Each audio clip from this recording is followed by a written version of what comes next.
Après 1 heure d'ascension, la cité Inca s'offre de nouveau aux yeux des visiteurs. Ces touristes sont les premiers à parcourir les vestiges du Machu Picchu depuis le 21 janvier. Ils mesurent leur chance.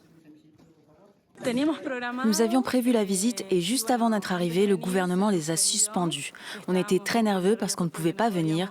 Nous sommes arrivés à Cusco le 13 février et le 15, ils ont ouvert le Machu Picchu. C'était une excellente surprise. Le célèbre site péruvien, inscrit au patrimoine mondial de l'UNESCO, a été fermé durant 25 jours.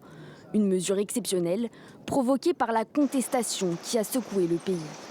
Des manifestants avaient endommagé la ligne de chemin de fer, le seul moyen d'accéder au site depuis la ville Inca d'Ollantaytambo.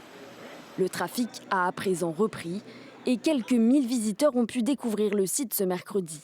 Un niveau bien inférieur à la fréquentation habituelle. Sa capacité est de 4044 visiteurs par jour, répartis en 8 équipes qui entrent de 6 h du matin à 4 h de l'après-midi.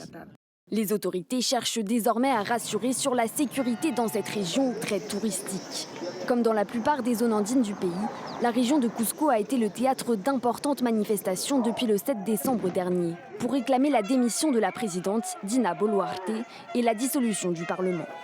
Une mobilisation violemment réprimée, 48 personnes ont été tuées dans le pays. Depuis la semaine dernière, les manifestations ont diminué, mais la crise politique reste totale. Les prochaines élections présidentielles et législatives doivent se tenir en octobre 2023.